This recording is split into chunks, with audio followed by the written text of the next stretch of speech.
Olá, sejam bem-vindos ao site do nosso escritório Leite Melo e Camargo Consultoria Tributária e Curso, www.omar.adv.br, e neste vídeo nós trataremos a respeito das formas de apuração do Imposto de Renda 2010.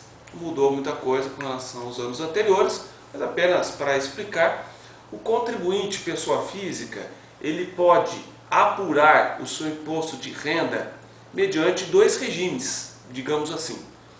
Da mesma forma que a pessoa jurídica pode optar pelo regime de lucro real, lucro presumido, simples nacional, lucro arbitrado, o contribuinte pessoa física ele pode escolher entre a forma de apuração do regime completo ou através do regime simplificado. O regime completo é chamado de declaração completa, o regime simplificado é do desconto simplificado.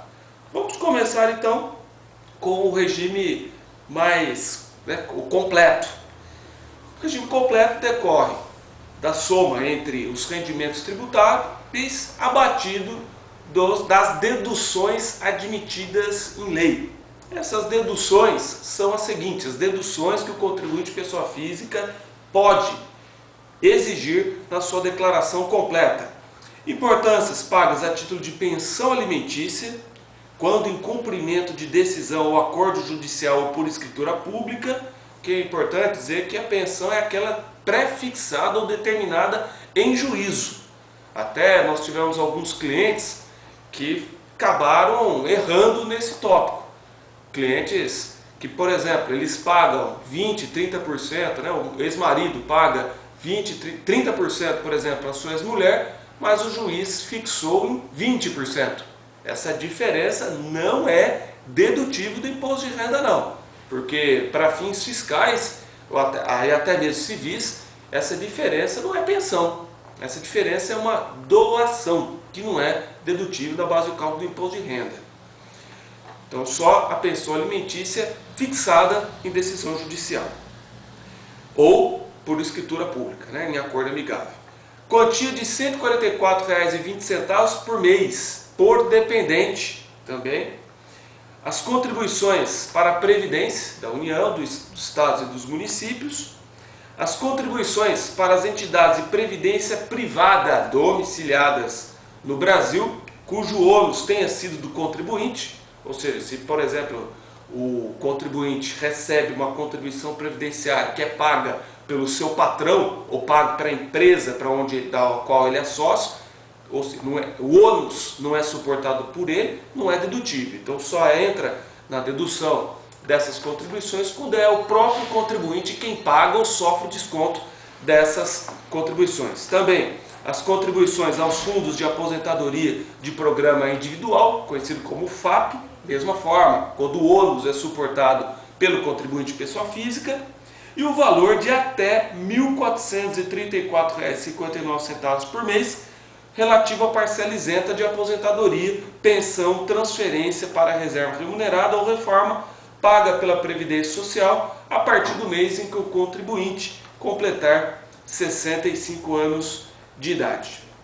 Nós temos também as deduções médicas, que não tem limite, e as deduções com educação. Aliás, com relação às despesas médicas, nós temos aí um cerco que a Receita Federal vem fechando contra os apelidados de recibos graciosos, que são aqueles recibos comprados pelo contribuinte dos profissionais da saúde. Uma observação aqui, que a gente pode até meio ser óbvio isso que nós vamos falar, mas por favor, tomem cuidado, não entrem nessa de comprar recibos. A Receita Federal tem sido bastante eficiente, até mesmo radical nesses recibos. E para você que efetivamente tomou esses serviços da saúde, que não precisa ser necessariamente médicos, pode ser de fonoaudiólogos, fisioterapeutas, dentistas, médicos, etc., fica aqui um recado. O mero recibo não tem sido admitido pela Receita Federal, hein? Se na hora que o contribuinte for notificado para justificar, comprovar esses recibos, esses gastos, apresentar apenas os recibos, a Receita Federal não tem admitido não. Então é necessário demonstrar juntamente com o recibo, cópia de cheque, atestado médico ou qualquer outro documento que reforce que aquele serviço foi efetivamente prestado. Então, muito cuidado com isso. Outras deduções que a gente pode falar são os honorários advocatícios e as custas processuais, quando as receitas vierem de ações judiciais. Essa aqui é a declaração completa do imposto. Os aluguéis, no caso agora do desconto simplificado. O desconto simplificado, como o próprio nome diz, ele simplifica. É uma presunção de despesas dedutíveis, que nos termos aqui do artigo 2º, parágrafo 1º da Instrução Normativa 1007 de 2010, esse desconto será de 20% do valor dos rendimentos tributáveis, no limite de R$ 12.743,63. Portanto, você, pessoa física, que não tem despesas dedutíveis com saúde, educação, previdência, advogados, etc. Você que não tem despesas superiores a este valor de R$ 12.743,63, é claro que você vai ter que optar pelo desconto simplificado, vai ser mais barato. Mas não é preciso também nenhum desespero, né, de calcular esses descontos, porque a própria declaração do imposto de renda já faz isso para você. Basta você preencher a sua declaração como se fosse optar pela declaração completa e depois você vai clicar na declaração no desconto simplificado, que o próprio sistema vai calcular para você a diferença. Qual que é o melhor regime tributário para você. No entanto, a respeito do desconto simplificado, existem algumas despesas que poderão ser dedutíveis. A começar com as despesas com os honorários, na medida em que honorários advocatícios e custos processuais, desde que o rendimento decorra de ação judicial. Então, na hora de informar a receita tributável, o contribuinte já deverá lançar a receita líquida. Então, por exemplo, o contribuinte que auferiu R$ 100 mil em uma ação judicial, uma ação trabalhista, né, que é o mais comum aí, uma ação trabalhista ou previdenciária, R$ 100 mil. Gastou R$ 20 mil com o advogado. Na hora de declarar a receita tributável, ele já deve lançar 100 mil menos 20, ou seja, R$ 80 mil. E as deduções vão incidir com a base aí dos 80 mil.